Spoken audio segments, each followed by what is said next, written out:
Coach Rye here. Today we are breaking down Bikini Division, a top 5 40 plus from a regional NPC competition. This class we will go over all top 5 competitors here, their placings, why they landed the way they did, what the criteria is, and ultimately what that means for you as a bikini competitor out here trying to do your best on stage 2026. Cool factor here in this video, my client right front and center, Stephie, she's the one that won this group. So not only will I be able to give you insights into, the placings here, the criteria, but I'll also be able to give you some in-depth, behind the scenes, a little bit of like what you actually need to be focused on if you want to bring a look like this, okay? So let's get down to it. Let's talk about it. So we have our top 3 on the screen. Stephie, as I mentioned, my client right in the middle there. We will go over that. Mariella here. Over in second place, and then we have over here in third Kelsey. Okay, so again, this is 40 plus, so for all you ladies out there that are aiming for that age group, that tier, this is very similar to what you're going to see on most stages in that group. But also everything in this video is going to be relevant to any of you out here competing, because the criteria does not change per age. They just kind of separate it out depending on the age groups. So as we know, everything about bikini is hourglass shape, so you want to be the most symmetrical up, down, left, and right that you can possibly be, creating an hourglass shape, and that's what always will win on these stages. Now, bikini is about muscle, it's about fullness, it's about having that density and that shape. It's also about being at the right level of condition. But if you have one or the other things off, if you're a little bit under muscled, not going to do very well. If you're over muscled, not going to do very well. You got to really find that middle ground. So if we look at Stephie here, right? We really did a lot of work. This is her first season, by the way, so she's won this class in her first season, which is freaking awesome. She made a lot of progress very, very quick. But we did a lot of work kind of reshaping the upper body a bit. She came from a little bit more of like an athletic background there, doing some high rocks, some stuff like that, coming into now wanting to do this. So, I was working on reshaping her delts a bit to make sure they had that pop, that shape, that upper base, but not too much to the point where, it would be big, it would be massive, where she would have too big a biceps and triceps, things like that. So I think we really nailed her upper body balance here. Everything came together pretty well, and it creates the waist taper. So the narrow waist effect is absolutely something you got to have in bikini. You want to have a narrow waist, and if you get a nice oblique line with it, that's great. Not everybody needs it, but if you have it, that's one of those things. But realistically, your goal in bikini all the time, tiny waist, width up top. That's going to be the first piece of that torso, right? And we'll go out the call out. We'll see a lot of those similarities, but also some clear differences. Now, lower body wise, what you should see next is structure in the glutes and the quads and the hamstrings. That really does match what the upper body is doing. If you have that, you're going to be doing well, right? So upper glute development, overall glute fullness, and then quads and hamstrings that show shape and size, but they're not overdone. Sometimes you see bikini competitors and they're way too dominant in the quads, or they might have good quad and glute structure, but there's no hamstrings, or vice versa, right? A lot of times we do see upper glute could be flat, things like that. Stephie, no, we spent a lot of time trying to balance that out, and we really did. She made a lot of improvements very fast, and then we brought the conditioning right to the party to meet that.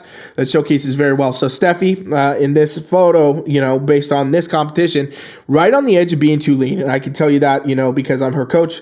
We were always keeping an eye on that. I'm always trying to make sure that she wasn't getting too lean, because she is very, very close, right? But this amount of lines in the glutes and the quads and the upper body and the oblique, it all works on her physique. Some athletes at this level of condition, you'd be too lean on stage, actually, so that can be a factor, right? But she brought so much muscle, so much fullness, so much shape there that she really did lock down this front pose position. Wins this class. Okay, and we'll get to the back here and see a lot more of that in a second. So Mariella here, okay, she's over in second place, right? So what we got is we got good overall shoulder structure, showcased very well to create that width. Now, first thing I'll talk about, posing differences, right? Like just the posing, is a major factor for really creating the hourglass. So you can tell she has a very narrow waist. She's still got good glute shape, good structure in the lower body. But a lot of it is unfortunately being kind of hidden by, what I would say could be a little bit more rotation in her posing. So she could rotate those shoulders a bit more forward, kind of like Stephie had, right? Kind of sit the glutes back a little bit more and keep this narrow waist. And she probably would look like she has a lot more of that hourglass shape. In this grouping, she's a little bit more up and down, though, because partially of that posing. Next thing is the muscularity, right? So she still has great shape and structure of the upper body, good taper at the midsection. You can see the shape in the glutes and quads, but the muscularity, it's not as much muscle. And bikini right now has really kind of gone back to that fullness factor here. And fullness, for those who don't know, when judges talk about that, when coaches like me talk about it, that really does mean actually mostly the amount of muscle you have on your frame, right? So a little bit more muscle there. She seems to be on condition, but she had a little more muscle, kind of tweak that posing. That's how she's going to continue to, up rank in these placings here. And now what we can see over here on Kelsey, a lot of similarities. So Kelsey has the shoulder shape, good tapering at the midsection.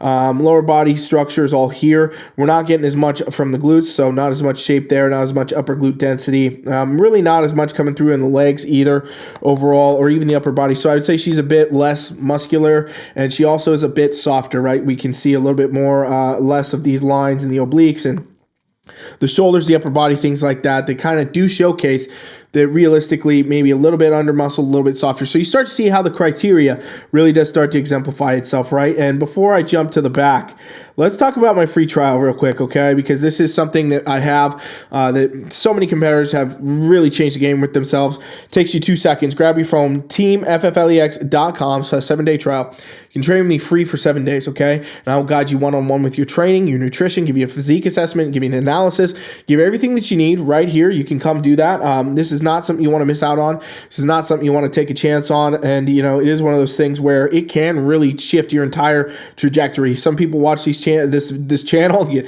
a lot out of these videos. You'll get 100 times more if you come hang out with me on the trial. So strongly encourage you to do that. Just type it in. You'll be in the app chatting with me by the time this video ends, okay? Now, from the back, I always say these divisions are one from the back, and really every division in bodybuilding does really a lot comes down to the back.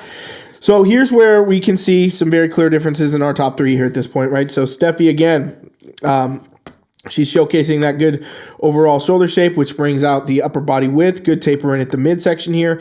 You do see that, her triceps and everything there, not overpowering, right there in the right spot where they should be. What we do see is a lot of development in the lower body, right? So we can see the upper glute development, overall glute development. She's showcasing a tie-in that pulls through, and she has great balance between the quads and the hamstrings. So really a lockdown look from the back, the fullest of the group here, right? So again, more muscle, more shape, more fullness. That's your look for Bikini 2026, what you want to be focused on. As we move out, we can see Mariella, again, good shape overall, tapers in, a lot leaner, right? We can see just like she's got, a lot of things popping off here, but it's just not showcasing the same amount of muscle. So she really did bring the condition, but she needs more of that fullness to the shoulders, more fullness to, her shape over her lower body does tend to look even a little bit dominant here. And that's because, probably she's very lean. So the upper body showcasing smaller, but also maybe conditioning asymmetry where the lower body is staying softer, upper body's harder. Overall, though, I would say she needs a lot more muscle there, more shape, more fullness. And then, things can really change fast, but still good overall glute shape and structure. We don't get as much of a tie-in, but that comes again from mostly muscle, right? Like Stephie's tie-in here is mostly muscle. You do have to be at condition, but it is a lot of how you train the glutes, the quads, and the hamstrings. I know this because I do this every day for clients, okay?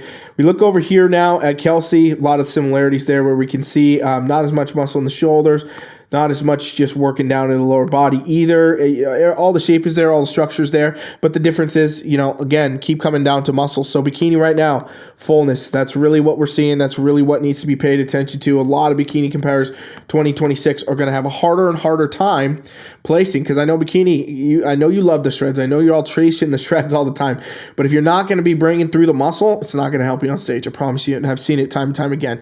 If you want to see how to train, you want to see how to structure it, the trial is the place to do it, okay? So here we go. Our fourth and our fifth here in this group, this is generally where we get to see a little bit more of what's really winning on stage versus, okay, getting a little bit further out of that group now. So we have Brittany over here in fourth, and we have Raquel over here in fifth. And we'll break them down real quick, each one of them. So basically what I can see again, instantly, I'll say on Brittany, a little bit of posing tweaks, right? This keeps coming up for a lot of competitors, but a little bit more of that posing, that rotation, that's going to showcase. I mean, she's looking a little bit more up and down there. You can see she's lean. You can see she has good condition. You can see good glute structure, quads, things of that nature, but we're not getting a super exemplified hourglass because, again, the posing. So, I would say she's probably a little bit under in the muscle, a little bit needs to be a little bit more full, and also needs to adjust that pose. I would say that for sure, okay? And looking over over here at Raquel, similar looks. We can see some good upper body development. We see a good tapering at the midsection. Her pose is a little bit more squared off, so that actually does help showcase a little bit more of an hourglass. For her, though, quads look pretty dominant compared to what glutes and hamstrings are doing here, and also she's showcasing just a bit softer, which we do see that a lot in all of these competitions. So let's take a look from the back. Full story is always told. This confirms, Brittany, again, just a little bit under muscle, not showing as much shape from the shoulders in the back like Stephie does, anything like that. Lower body, still good glute structure overall, upper glute, hamstrings, we can see a little bit of that tie-in, not too much. Needs more muscle overall. And again, this is just where bikini is right now. So many bikini compares coming through. I'm doing the physique analysis on them, whatever. They need more muscle. You need more muscle on these stages, ladies, especially 2026, where it's going to lean heavy into that fullness, okay? So looking over here now at Raquel, 5th place. Her lower body does appear a tad dominant here compared to what's going on upper body-wise. Still good glute structure. She does show that tie-in. Quads definitely do look heavier, though. They look to be more dominant, and that's, asymmetries that we see in a lot of competitors. Easy to correct with training, but, a lot of competitors may not even know that they have those kind of imbalances occurring. So that, again, is kind of our direction here for, where bikini is going to be going 2026. Fullness, conditioning is right, not too much, not too little, and just bringing through that look. And again, if you want help, you want to figure out what it looks like for you specifically, this is something you can do. It's 100% free. I don't charge you. You're not going to get billed at the end of it. It's not one of those Apple things where it's like free for 7 days and then it's not. It's free all the time. Come do it. Don't miss out. Thanks for watching. Coach Ryan is out.